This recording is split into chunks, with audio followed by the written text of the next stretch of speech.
Francis thinks he can divide us from our priests. Francis is going to find out that he's going to fail at that. The answer for us and for our children is not politics. It is not politics. It is defending the rights of God and proclaiming the kingship, the social kingship of Jesus Christ. The Vendeans didn't lose the war. I just walked a pilgrimage with them. Someday they might be telling our story just like we're still telling the Vendée story. Maybe we get to finish the story of the Vendée. What a beautiful way to give our lives, to finish that story. Hello again, ladies and gentlemen. I am Michael Matt, not in the underground today. We are, well, actually, I'm not sure where we are. Somewhere out in the great American West. It's very windy here and beautiful, warm outside.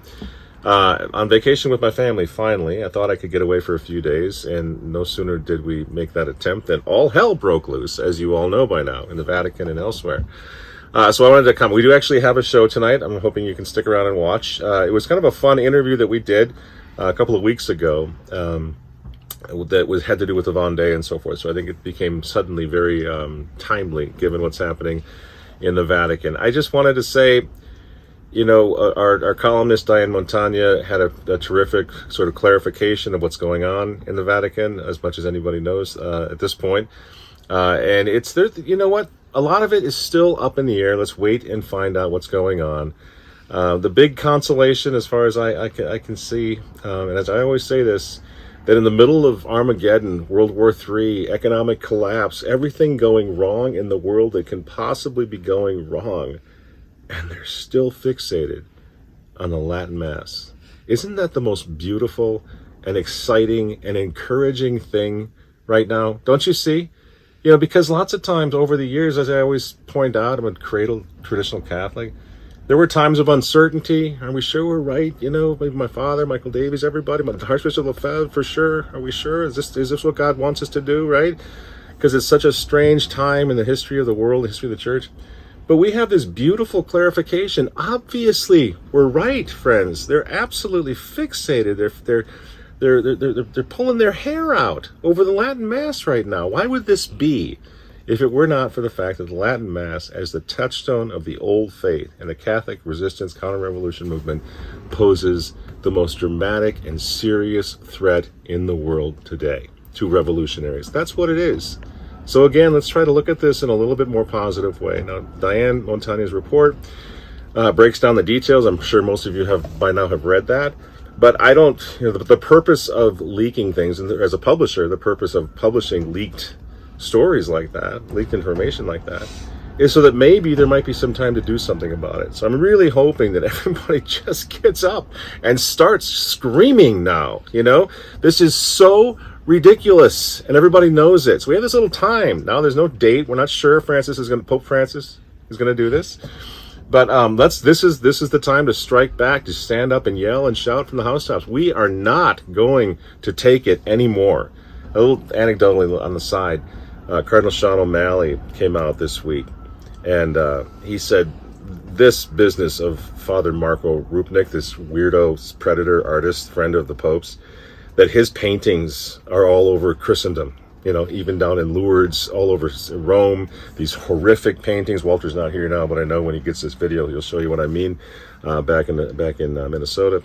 That I thought it was a great sign that the Cardinal O'Malley says this is getting ridiculous, okay? If this Father Rupnik character is a serial predator on nuns, sexual predator, he preyed on nuns, right? And he's still running around loose while they're threatening to excommunicate Vigano. I don't care what you think about Vigano. The point is, why are they singling him out?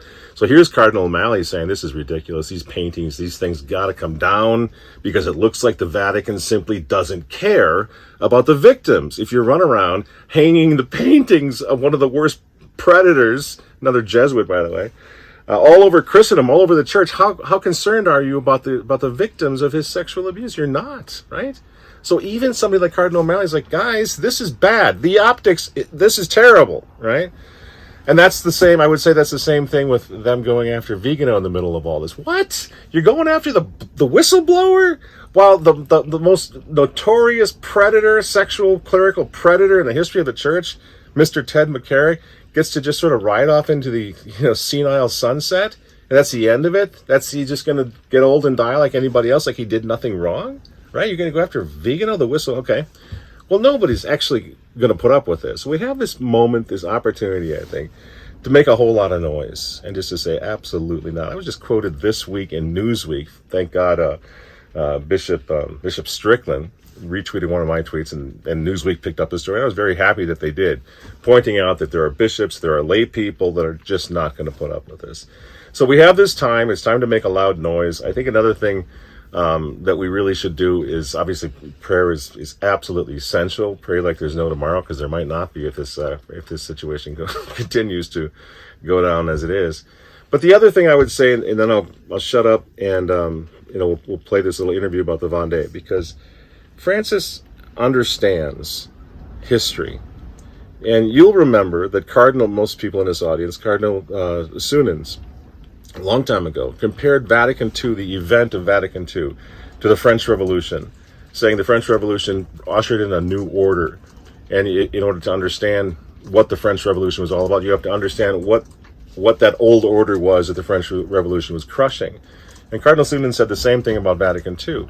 In order to understand what's going on here, you have to understand the old order which is being crushed. They really are intentionally crushing, canceling traditional Catholicism. And it's not about us, our liturgical preferences. We just got in the way of their effort to stomp out 1,965 years of Catholic history. That's what's going on. If you think I'm wrong, eventually, if you stick to it long enough, you're going to come to agree with me. That's what this is. There's no doubt about it. So Sunins compares it to the French Revolution, Vatican II, which is what it was. I'm getting to my point here. What's happening right now, I think, is a very similar situation. If you look at the revolution of Vatican II as a French Revolution, and you look at the resistance movement that's happening in the church right now, what we're trying to do, and lots of people are trying to do, as the continuation of the war in the Vendée, it all becomes very clear as to what's going on. And one of the things they did at the French Revolution is they attempted to divide the clergy. Those of you who read Michael Davies' book, For Altar and Throne, you remember this whole back and forth between the juring priests and the non-juring priests. It's my opinion, the juring priests were the ones that took the oath, that signed, basically took an oath of support or of fidelity to the French Revolution. The non-juring ones were said, absolutely not on your life.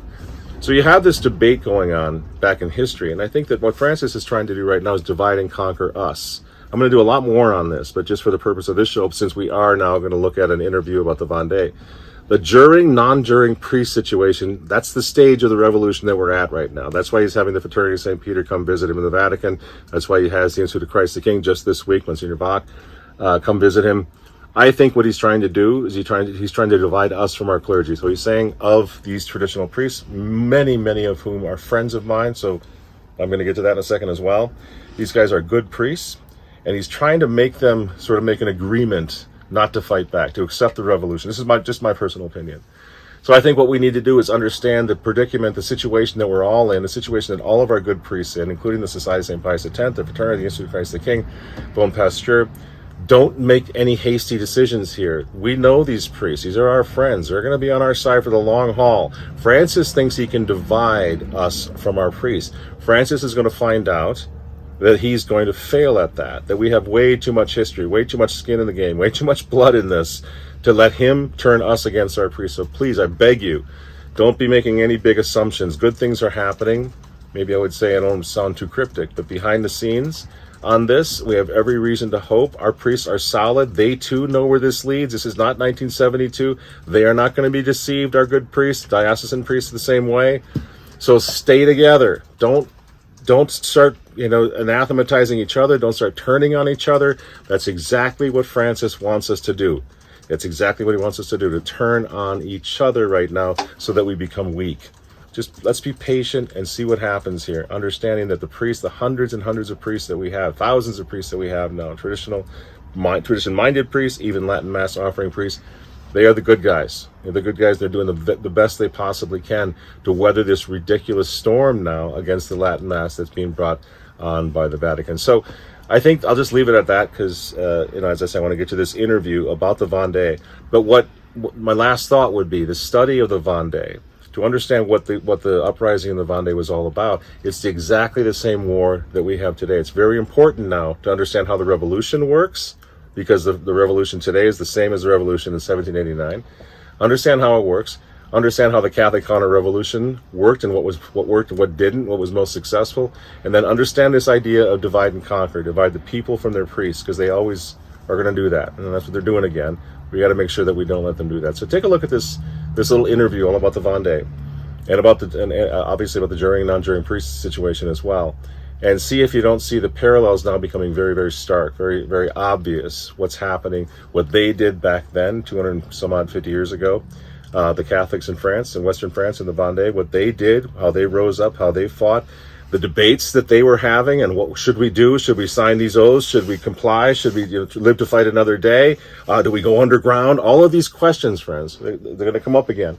But if we're smart about this, and we know our Catholic history, we're not going to make the same mistakes that were made in history. So I think it's really important to study these periods of time that set the precedent for what we're doing right now. So with that, have a great week. I will be back in studio next week for Remnant Underground, and I hope you'll enjoy this little discussion about the importance of the Vendée, how it relates to us, and where we, as the successors of the Vendée, where we're supposed to go from here. Thanks very much for listening. God bless you all, and we'll see you next week.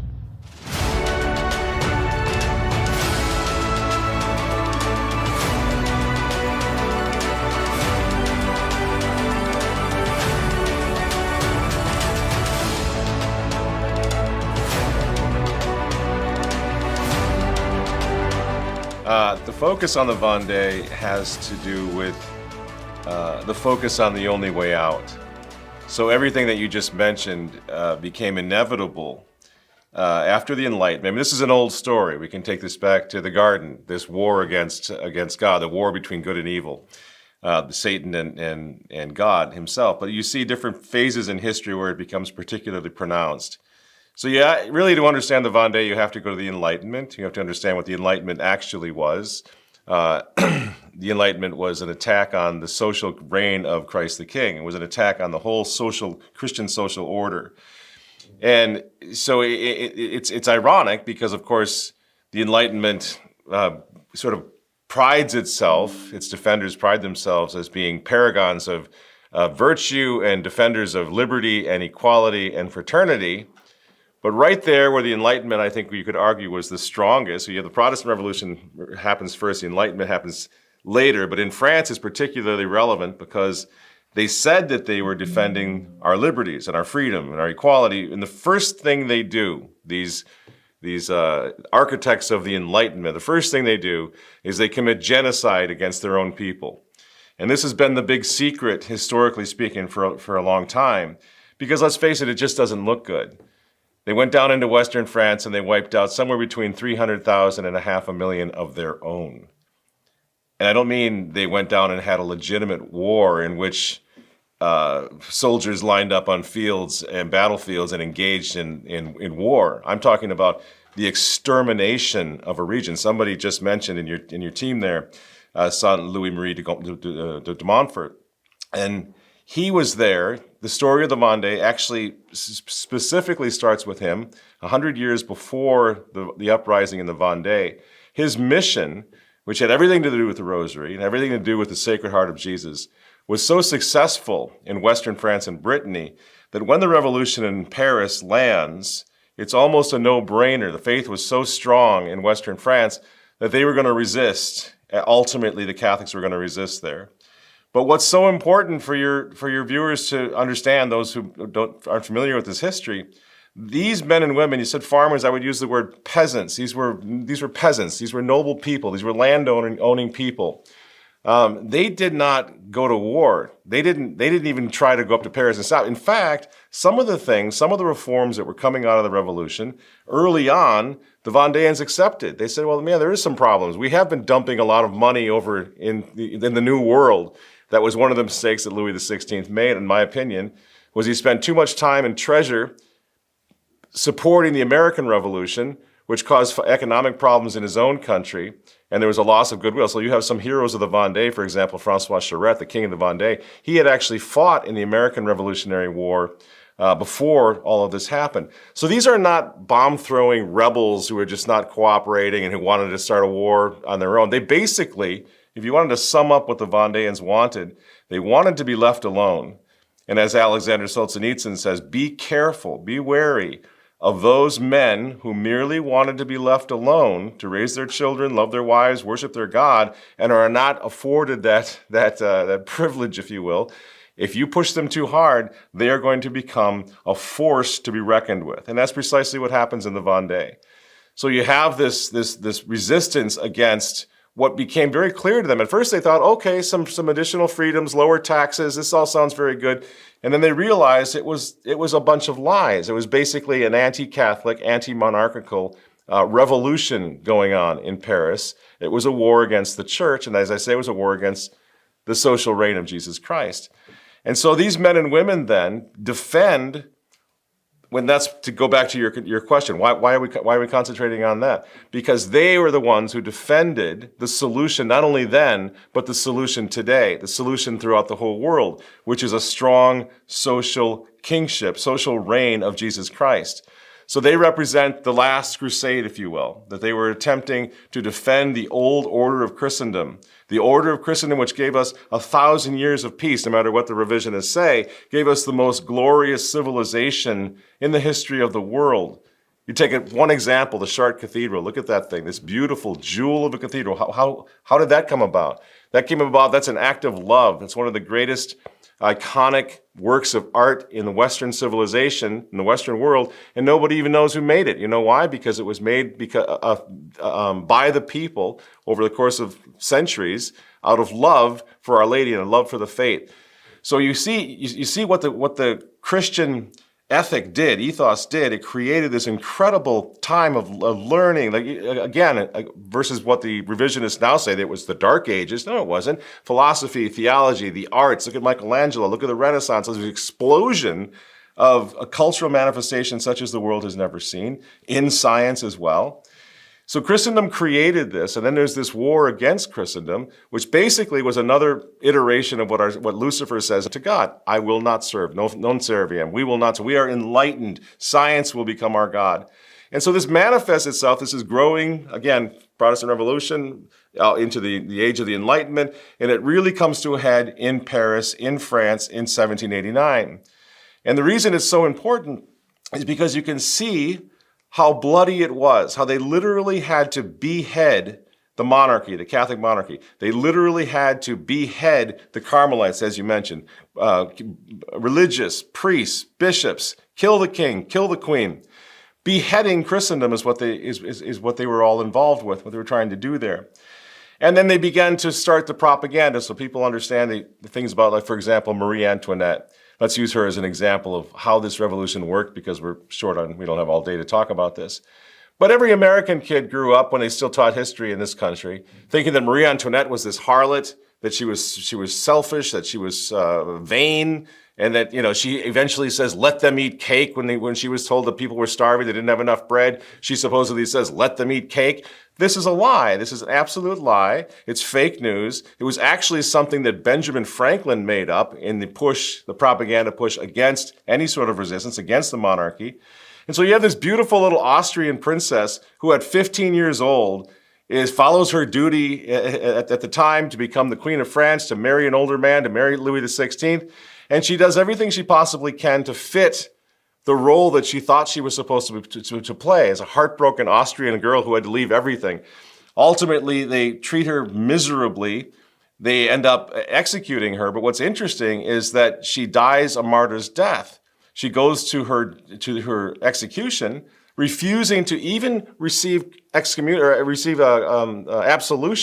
from what they call juring priests who had sold out the Catholic Church. So what we have here, we have a series of stories in the Vendée, going from the monarchs and how they died martyrs' deaths, both Louis and Antoinette, martyrs' deaths, beautiful Catholic deaths, all the way down to the resistance in the Vendée, which is something that the world now doesn't want to talk about, because it really does expose this idea, the Freemasonic idea of liberty, equality, and fraternity for what it is, fake news and fraud.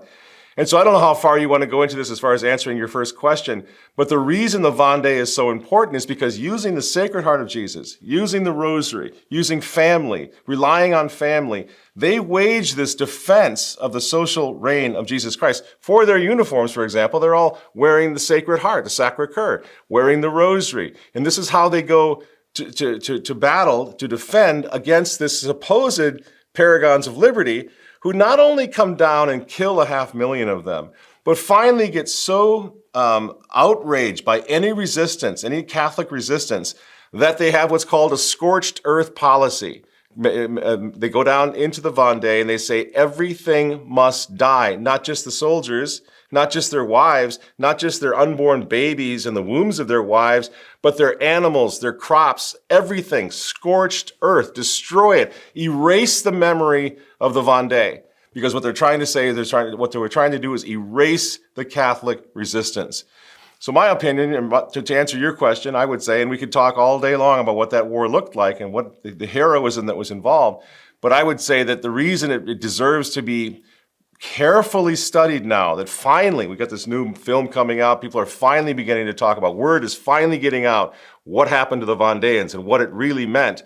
So I think it's really important to concentrate on that, because they represent the original Catholic counter-revolutionaries, and they didn't lose. If you want to talk about how I just came back from the Vendée, how I can tell you and show and illustrate for you how the fact that they did not lose, even though they lost the war, they didn't lose ultimately, they lost the battles, they did not ultimately lose the war. This to me is very interesting, because we have to study them, we have to understand what the war was about, and understand that everything that we see around us now is a result of that same revolution against God. Everything from abortion, you mentioned transsexualism and the castration of kids and everything that's going on in the world today. The only way out is exactly the same way that the Vendéans, the way that they knew was the way, which is the rosary, the scapular, the mass, and a return to the traditional faith and a proclamation of the kingship of Christ. We can vote Republican all day long. I'll go along with Trump again, I guess, maybe, because there's nobody else to vote for. But ultimately, the answer for us and for our children is not politics. It is not politics. It is not proclaiming or defending the rights of man. It is defending the rights of God and proclaiming the kingship, the social kingship of Jesus Christ. That's how this gets fixed. And if we don't get serious about that, we're going to continue to lose, and it's going to get much worse. And I think there is a turning point right now. The Chartres Pilgrimage is a great indicator of that turning point, that people are saying, okay, that is the answer. We're not going to be able to vote our way out of this. And I think the Vendéans provide us with a great little snapshot of history of what we need to be prepared to do, the heroism that we need to be prepared to accept or to try to emulate, and, of course, the martyrdom that may be in store for us. Hilaire Belloc makes that great statement that when they start talking persecution again, this is actually a good sign, because it means they failed to brainwash you. It means that revolution has failed to simply take everybody over. You see what I mean? So that's why martyrdom, or the prospect of it, not that any of us are eager for it, but being prepared for it, and looking at the heroes of the Vendée, for example, who died for the faith, this is something we need to do now, and we need to tell our children about this, and we need to be preparing for it, because what it will ultimately mean is that we will be able to outlast this revolution by keeping the faith. And right now, quite frankly, despite all the persecution is suggesting to me that the revolution is sputtering. It's failing right now. Many people are pushing back against it. And I think, finally, to answer your question, the spirit of the Vendée right now becoming something that a lot of people are talking about gives us a very clear indication of what we're called to do as faithful Catholics and soldiers of Jesus Christ. Tonight's sponsor is the 3rd Annual Women's Conference. Now, I love these ladies, as I've said in the past. I spoke out there a couple of years ago and had an absolute blast. So there's another one coming up. It's going to take place in August, and it's almost, I'm told, just about sold out. Also, they've got a live stream, so they're really pushing this live stream. Make sure that you sign up for that. The link is going to be down here in the description, or I guess you can scan the QR code, Walt. I'm going to have one of those up on the screen, I guess, so do that if you like. You really don't want to miss this conference. So much fun. The Women's Conference out in Littleton, Colorado. The coolest women's conference in the world as far as I'm concerned. So make sure you check that out today. And there's so many things that could be said, but maybe the thing that would be useful to your viewers would be the fact that I just came back from the Vendée, just came back from the Chartres Pilgrimage.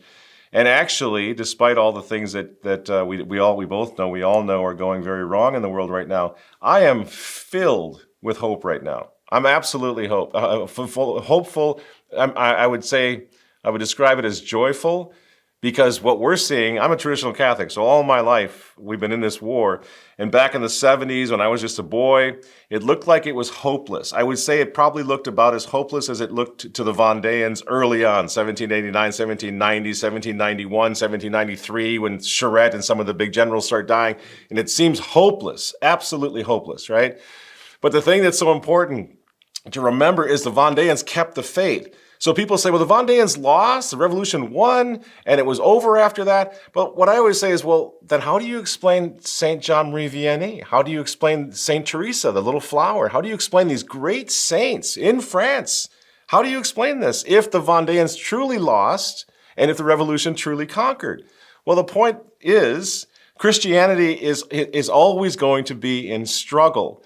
So the Vendéans were sacrificed, or sacrificial lambs. Most of them died, but we're still telling their story. And their story is still echoing all across Europe, even to this day. We're still talking about these heroes. It just made a movie about these guys because they kept the faith. So I would say that we're at a similar moment right now. The faith is actually getting stronger, I think. And I say back in the 70s, it seemed dismal. It seemed like this is all wishful thinking. There's no indication. But I just came back from a pilgrimage. First of all, I walked for 3 days with someone by the name of Candace Owens. Now, Candace Owens is not a theologian, so I'm not trying to say what we need to do is sit at the feet of Candace Owens and learn our faith. I'm not saying that. But Candace Owens has become emblematic of this fatigue factor, that people are tired of secularism. They're tired of being told lies. They're tired of, quite frankly, religions like Islam, where everybody in that particular religion has something to believe in. And what do we believe in? Trying to get our pronouns right?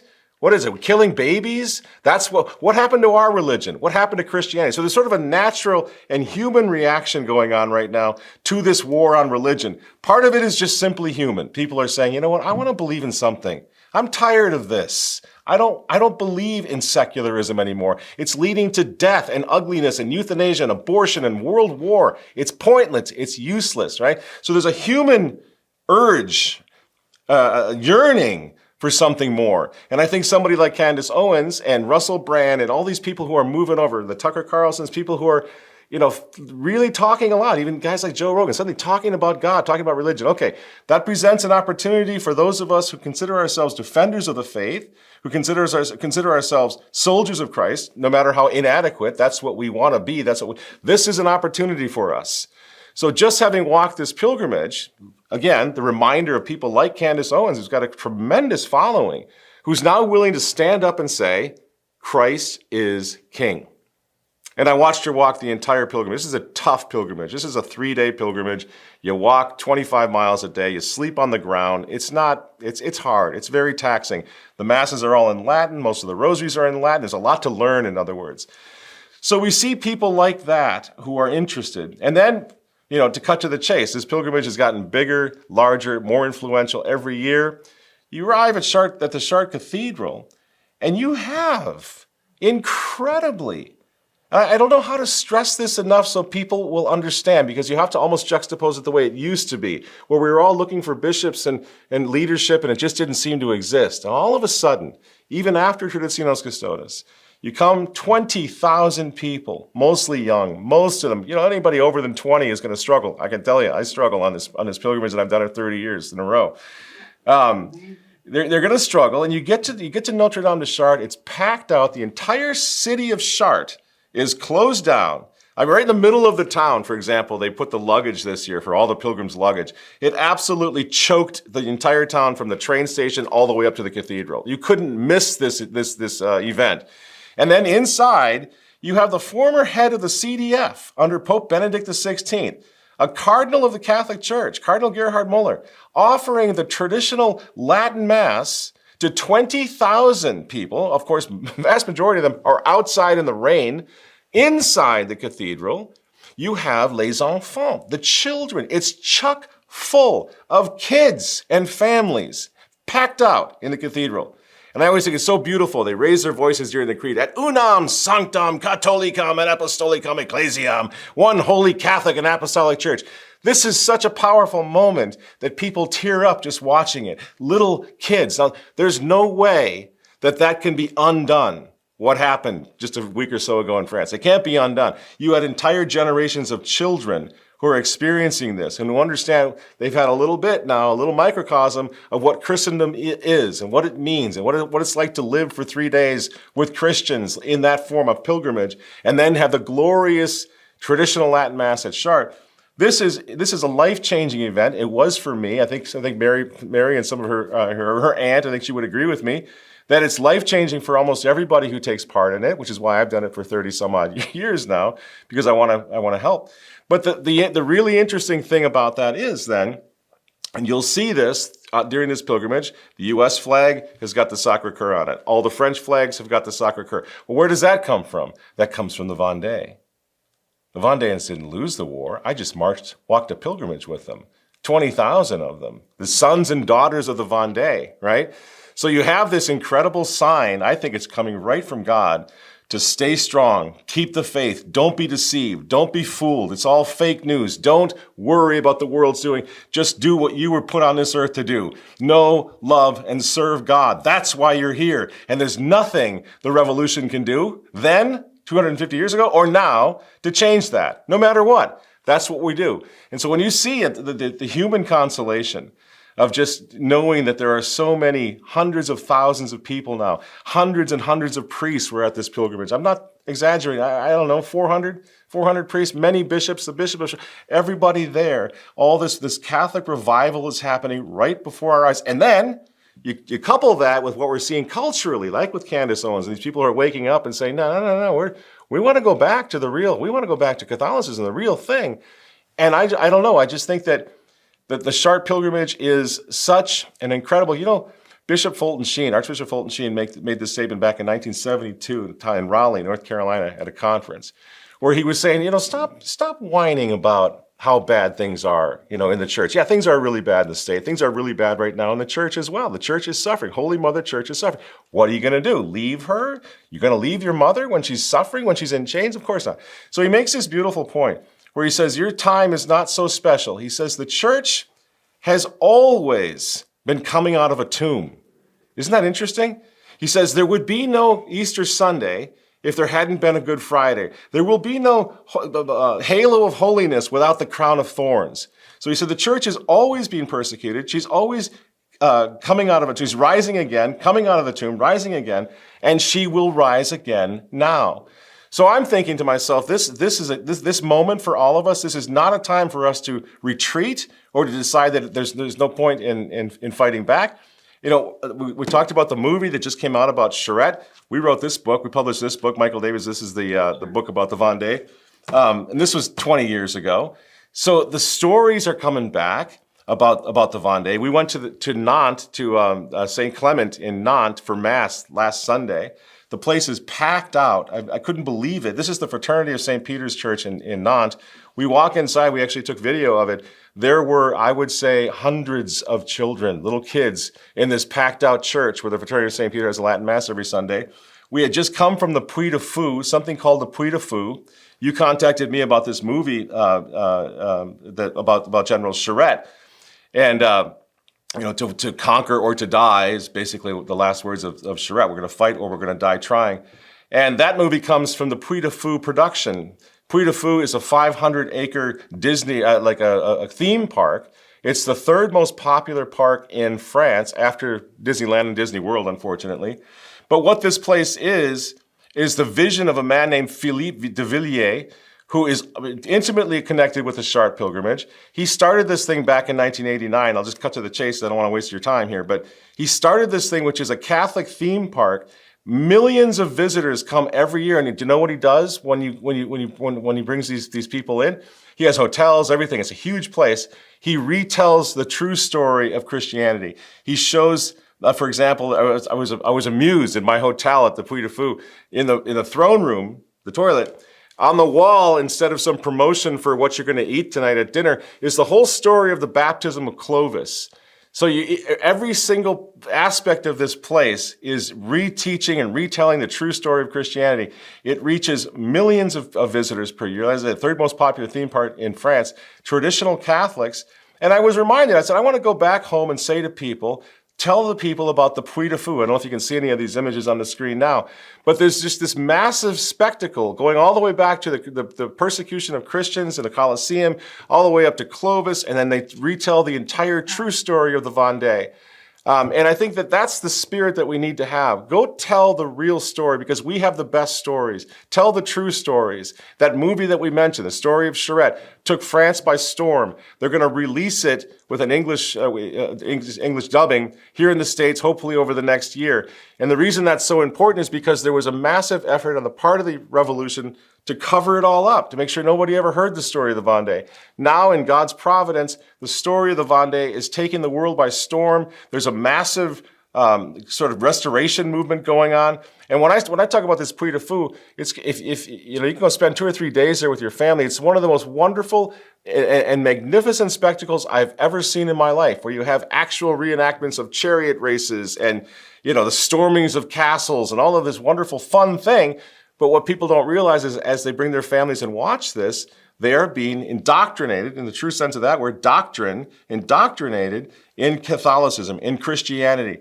And I can think of and then you spin from there into the Chartres Pilgrimage, which is this year, was covered by the equivalent of Fox News. They showed up on Pentecost Sunday in a field with 20,000 young people going to a Latin Mass, and they live streamed the entire traditional Latin Mass.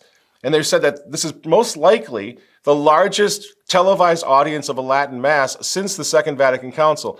Now, I would ask you, why at this particular time does the equivalent of Fox News, called C News, why did they show up and live stream a Latin Mass like this? In other words, I think there's every reason to be very, very hopeful right now, prayerfully hopeful, and to get over ourselves a little bit, that this is the apocalypse and there's no reason to fight. Like you just showed the images of the Eucharistic processions going all across the country now. There's an awakening going on, friends, and what we need to have the courage and the faith and the charity, and most importantly, the supernatural virtue of hope to get engaged and to continue to fight. Because remember, I'll leave you with this thought.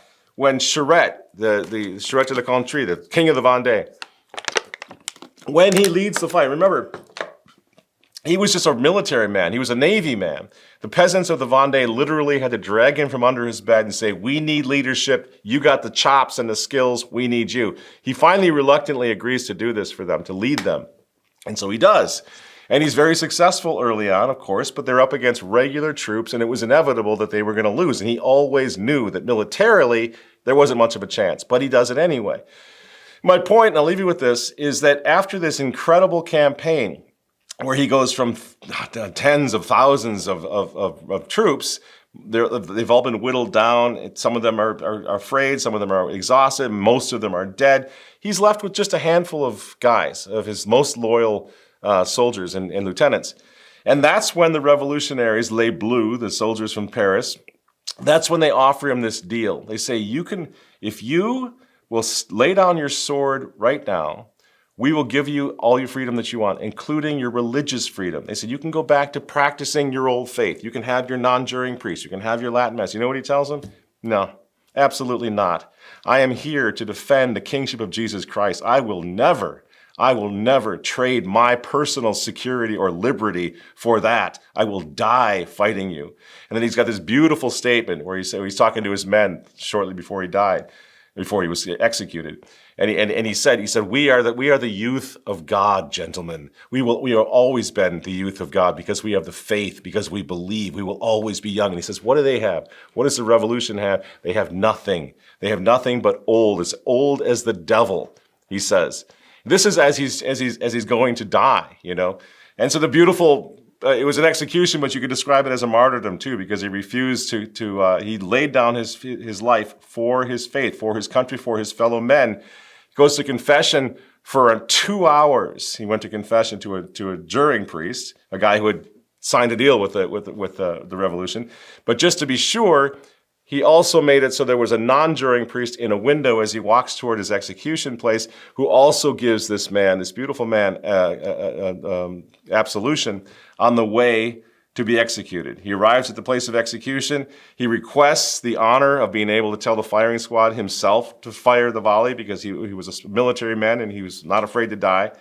And then he recites the act of contrition out loud in front of everybody, points to his chest and he says, here is where you must fire, you must aim to kill a brave Catholic man. And then he lowers his head, 5 volleys, drops him, and he died. And he was 33 years old. So that's the story. He's like the king of the Vendée. This is the spirit. This is the spirit. You asked originally, why concentrate on the Vendéans? It's because of that. Because we need men. We need people who are courageous soldiers of Jesus Christ, who are willing to stand up no matter what happens. Like we just saw with this Harrison Butker, this football player. Just stand up and speak the truth, and you could change the world. But we need to be inspired. And the story of the Vendée does that in spades. If you take some time to study it, now you start watching these films that are coming out, teach your children, tell them the stories of what happened, of the heroes of the Vendée. And then you factor in the providence of God. God's going to win in the end. We already know that. I think that this is absolutely no time for us to even consider backing down, much less despair. This is the moment to strike and strike hard. Please God, it's going to continue. The momentum is going to continue because it's a beautiful time. This is not a time for us to think about the horrors of our situation, in my opinion. I really don't think it's even time to think about just the obligation of what we're confronted with. What is our obligation before God and history and man? You know what? I firmly believe this with all my heart, that if we do this right, someday they might be telling our story just like we're still telling the Vendée story. Maybe we get to finish the story of the Vendée. What a beautiful way to give our lives, to finish that story. So I think we should be telling our children, our young people especially, think about this as absolutely, hands down, the greatest honor of your life. God, for whatever reason, has given us the grace to see what needs to be done, the hope and the love and the charity to want to do it. This is a huge, huge honor to be standing on the shoulders of these giants and to see what we can do to proclaim the kingship of Christ and to maybe make a better tomorrow, but certainly to let history show, that the revolution never got us. That's what every martyr in history did. Right before he dies, he looks at all the people who are spectators, his friends, his sons, his daughters, his parents, his friend, everybody, who are all gathered around. And what does he do? He says a Te Deum like the Carmelites did. He says, long live Christ the King. You know why he's doing that? He's doing it first of all for his soul, but secondly, he's telling every one of them, he's given them the best, the most beautiful gift that he can give them. He's saying, they didn't get me. I still believe. And that, if we can send a message like that all the way to the end of our lives, the revolution failed, it didn't get us, we still believe in God, we still proclaim the social reign of Jesus Christ no matter what. That, my friends, is a life well spent.